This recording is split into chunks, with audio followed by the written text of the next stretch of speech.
Okay, I need to get this going and wrap this up for you all. Anyway, I am dying to know what this is about, but anyway, we'll leave that alone because I've always found that they don't kind of go hand in hand. Anyway, uh, sorry. Um, so let's go ahead and let's do one more COR calculation. All right, that and here's the situation. Here's the situation. All right, let me zoom this in. Is that too much? Yeah, see, I hate it when I'm all big and hairy, but at the same time, you got to be able to see what I'm doing. All right, so let's say I have a ping pong ball. All right, so I've got a ping pong ball, and I drop it from a height h initial is equal to or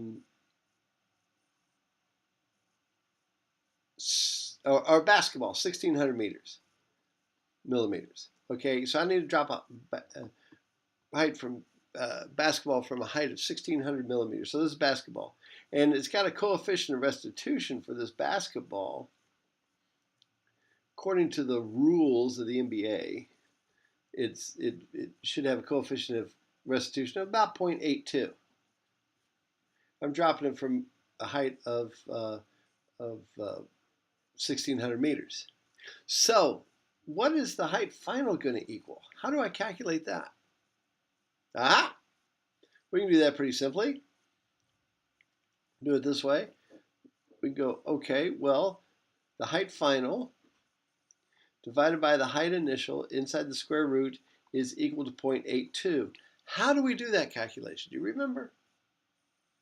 Yeah, you remember. We square both sides. Square,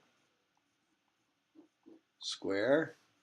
And then this ugly radical thing that nobody likes to deal with goes away.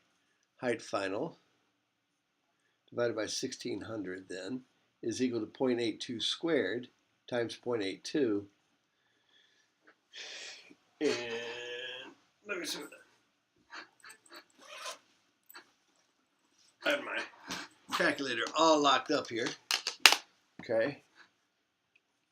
So I've got 0.82 times 0.82 is 0.6724. Where so the height final here then is equal to 0.6724 times 1,600. So basically what you do is you square this and then multiply it by this.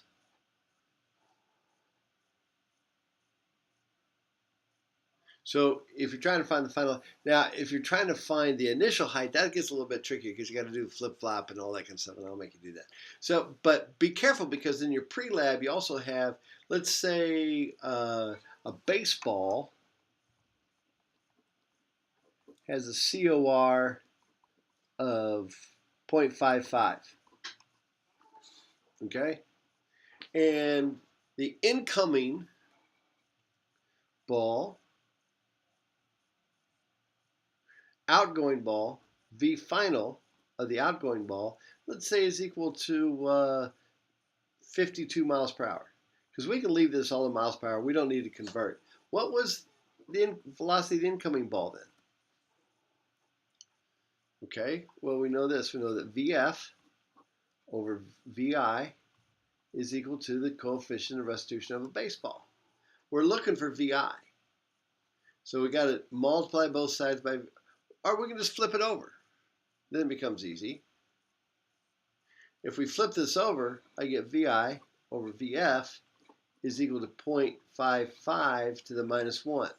So if I take 0.55 to the minus 1, I get 0.55 to the minus 1, or take the reciprocal of it. Another way to do that, in case you didn't know, or in case you forgot, 1 divided by 0.55 is the same thing if you don't have a reciprocal.